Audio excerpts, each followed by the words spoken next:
Welcome to another episode of Called Bank, and we're going to try our best not to keep this or to avoid having this episode be depressing, because obviously Game 6 was a major disappointment. I didn't get the chance to watch it, which ended up being okay for me because of how it ended up. But I was driving back from a family party when I saw the final score, so I turned on my sad music playlist and just took a moment to be sad about it. But this episode, we want to focus on what's next for the Jazz, because obviously we have Donovan Mitchell, Rudy Gobert signed long term. I don't know about you, Nate, but I honestly think if the Jazz tweaked a few things in this series, we could have ended up in the conference finals. So I don't think we were that far off. We were a good team. We were definitely good enough to make it to the conference finals, if not the conference finals. So let's get away from the sad part now, and let's focus on what I do think next. that the Jazz definitely could have made it to the Western Conference Finals had they tweaked a few things, or had a few things not been tweaked, like Mike Conley's hamstring and like Donovan Mitchell's ankle. The hard thing here is, I think, when you look at it, like, the Clippers are just such a deep team overall. And so my thoughts kind of last night is like, how do the Jazz get more deep? How do the Jazz get more deep? But there's really not any teams that are as deep as the Clippers in the league, because that's so hard to do. And so, like, even when you look back at, especially when the Warriors went out and got KD, like, they immediately went to having no depth and were able to keep winning. But that was in large part because they had, 3 or 4, future Hall of Famers. So Yeah, it's kind of hard to, like, they could have definitely made tweaks, but at the same time, like, the Clippers just always had a role player step up. Like, they always had one just step up in the big moments. And the Jazz just don't have, as much as I love our role players, we don't have that level of depth at them, when you can have Patrick Beverley averaging almost 20 points, if not over 20 points the whole series, and then have another role player go off, and Jordan Clarkson, is definitely an amazing player, but he does need to improve. And he's only 26 or 27, I think. So there's still, he can still improve. Like, it's not like he's aging out of the league anytime soon. No. And yeah, and to the point of depth, like, that's an interesting one, because I think the Jazz are still one of the deepest teams in the NBA. So they couldn't compare with the Clippers' depth. Yeah. And I don't know if the Jazz can improve their depth, because they're not the Clippers. The Clippers are the kind of team where there's any veterans who have some stuff left in the tank, they go sign with the Clippers for cheap to hopefully restart their career and get a decent contract next year. Just like what happened with the Lakers last season. Yeah. So, and like you said, like, the Jazz have a lot of scorers. It's just we couldn't get all of them going consistently, or we couldn't get one of them going consistently next to Mitchell. Like, the Jazz didn't have any 20-point scorers in the playoffs averaging.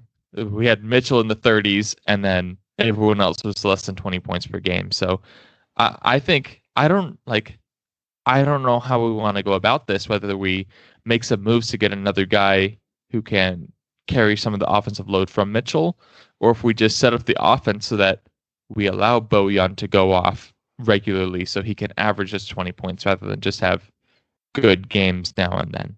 I don't know. What are your thoughts with the next moves the Jazz should make? Because I think it should be something that impacts the starting lineup heavily. Would be the next big move to take a big step in the right direction. Yeah. Well, the question is are the Jazz going to be able to reach a deal with Mike Conley? And how much is that going to be? It's obviously going to be less than $32 million. But I mean, there has been a bit of injury concern with Mike this season, and that would be the main reason that I'd want to possibly move on if there was a good option, was just to not have another situation where, we're worried about his hamstring getting tweaked in the playoffs or for a significant stretch of the regular season. The only issue is who are you going to bring in, right? Like, the Jazz aren't going to go make a trade with Oklahoma City to get Kemba Walker. Like, please don't go make a trade with Oklahoma City to get Kemba Walker.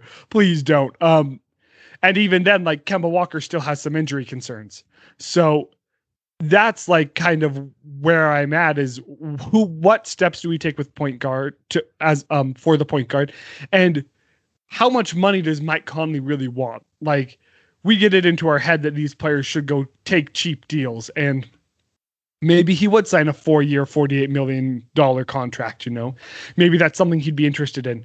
More likely, I think he's going to be shooting for 18 to 20 million because that's what he's worth. And as much as I want to see him take a cheap deal just to try to help the Jazz out, like, he should also try to get what he's worth. Like, that's the better, like, long-term decision for him, unless he wants to put that NBA championship first. But even then, like, him taking 12 million doesn't guarantee the Jazz a championship. It might help, but it doesn't guarantee anything. Yeah, and Mike Conley does have all the leverage in this case, because we just saw how the Jazz play without Conley, how they can get by. They're a good team without him, but when they don't have a true point guard, then their offense just isn't what it normally is. And then in order to have a good point guard for the Jazz, you need to have a point guard who is a true point guard like Conley, who can also hit threes like Conley. And those aren't as common as like you'd like to think in the NBA as far as starting caliber point guards in the league. No, you're totally right, because by the time like you get to those can hit the 3-point shots like Trae Young, Steph Curry, and Damian Lillard, they're just so much about play creation and personal play creation that while they still have a lot of attributes of pure point guards that I do feel like can get looked over, they're just still not at that level like Mike Conley is. So really, there's Mike Conley in the league. There's Kemba Walker in the league, maybe. There's Chris Paul. And like the Jazz aren't getting Chris Paul. No, that's not. Who knows? If the Jazz offered him a heck of a lot of money, maybe he'd come. But I don't think that's going to happen. I think he's going to get a payday with the Suns, and that might be good for a season or two. But the Suns are going to end up regretting giving him a lot of money down the line. But if they get a title, of course they're not. If they get a title, it's all worth it. Yeah, no, it's all worth it. So what you're saying is the Jazz are getting Damian Lillard. Dame and Mitchell, I don't think would play well together. To be honest, I don't think that would work well. Mitchell isn't a pure point guard, but he does need the ball in his hands to create, and Dame might be a bit closer to a pure point guard, but he needs the ball in his hands to create. And having two ball dominant guards just never works well in this league, I feel like. And obviously, like, it's like a 1 in a million that this is even a realistic possibility. Yeah. But no, you're right. But I did hear from Lillard. I didn't hear directly from him. Someone was quoting him, but they said like that he wishes he could play more off ball with an offense, because like it's kind of like what James Harden was saying with the Rockets when he was getting frustrated. He's like, it's rough shooting the ball that many times a night, scoring 40 points a night, and still seeing your team lose. Yeah. And so James Harden eventually realized, we're not winning this way. So I need to figure out a way to be off ball or have other people who can do more off ball stuff. And so I think that's what Damian Lillard started to realize. No, and I think, it's really interesting. He did come to college at Weber State. So, like, that's a long shot, but maybe he liked it in the state. And maybe if he decides that he's done in Portland, he'd want to come back to Utah, which would kind of be like this weird, like, hyper loyal move to an extent, like coming back to the state where he played 1 year of college ball. Maybe he didn't come out after 1 year, but he stayed for a few years. Yeah. Okay. Yeah.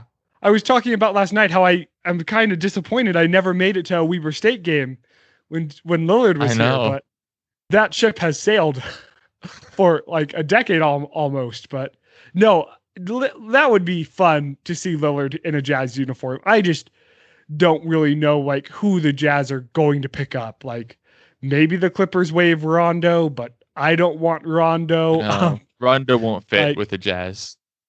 And that's what's hard is the Jazz are going to have to give things up if they want to make moves, and what do you have to give up? Like, I know that there's a lot of frustration with George and Royce, and let's be real here. If Udoka or Doak, we'll just go by the name I know I can pronounce. If he's able to, in a year or two, come in and pick up the Derek Favors minutes, I think he can be a significant improvement there, as much as I love Derek. Since that's what was so hard for the Jazz, and feel free to let me know what you think of this in the comments, but if the Jazz brought out Gobert, the Clippers would go small. And if the Jazz brought out Favors, the Clippers would attack the hoop. Mm-hmm. So the Clippers were just so versatile because of their depth that, again, no team in the league has, other than the Clippers, that the Jazz just weren't able to bring a center out that worked. Unless you maybe wanted to play with Ilyasova. But to everyone who was saying, give Ilyasova significant minutes in the playoffs when he never saw significant minutes in the regular season, like that's just never going to happen. Like, and I don't think it would have got close to working. Yeah, if we had him the whole season and had time to like fit him in and he started working, that would have been great, but it wouldn't work out in the playoffs. Yeah, I agree with you. That wouldn't have worked. And going back to the point of like what we can do, who we have to give up in order to make a big move like that. And like, just to be clear, I'm not necessarily saying we need to make a big trade or make a huge splash in free agency. Like, I think it's possible with, something needs to be fixed, whether it's new players or fixing how we like slightly changing the system. But if we were to go after a big player in like a trade, the player salaries that are big enough to include to like make the salaries fit are like Conley, but he's a free agent, so it'd have to be a sign and trade, and he has no motivation to allow that to happen. It'd have to be Ingles or Clarkson, really, because like Royce O'Neal isn't getting paid a ton, Yang isn't getting paid a ton, and so we'd have to, or potentially Bojan, but I can't see the Jazz giving up Bojan. Yeah. No, I can't see the Jazz giving up Bojan either. And that's the thing, like the Jazz do not overreact when it comes to things that happened. They're a very slow building team. That's how they've always been. Like, we are so lucky as a fan base that when Gordon Hayward left, they were able to get Donovan Mitchell, and no matter what Dennis Lindsay or Justin Zanuck say, like obviously they knew he was special. I don't think they had any idea of him being this special. Of him being like, pretty much the new Dwayne Wade at year 4. I don't think anyone can debate that, especially after his playoff performance. And I do want to see improved efficiency from Mitchell in the playoffs. That is being a bit nitpicky. Especially where what I just felt like I saw these last couple games is come the third and the fourth quarter, the Clippers just had more legs than the Jazz. Which I thought that, after the 5-game series versus the 7-game series, that the Jazz were going to have a rest advantage. But whether it was Mike being hurt and Donovan being hurt, it just really looked like the Jazz were just exhausted. And I don't know like how to fix that. I said this last night on the stream. I don't want any Jazz players to play in the Olympics. Whether it's Rudy Gobert, Bojan, Joe, Donovan. I don't want them to. And they might. Actually, I know all of the international players are going to go play. Whether or not France and Australia got in, I'm not sure. But yeah, those are my thoughts. They typically get in. They're typically better. Yeah. Teams, but I don't know. I've heard a lot of talk about like let's just go back to college players. Like even if we don't win the gold, it's like we don't need to prove anything. We already know we're the best country at basketball. So yeah. And we're still probably going to get on the podium with a team of college basketball players. So I wouldn't be terribly upset if that happened, even though that's not going to happen. No, I mean, I believe that Booker already announced that he'll be on the team. So there's at least one of the 12-man roster on the team. Or been announced. Booker versus the world. Booker versus the world. I mean, I'd like to see that. Then everyone can realize how not clutch he is.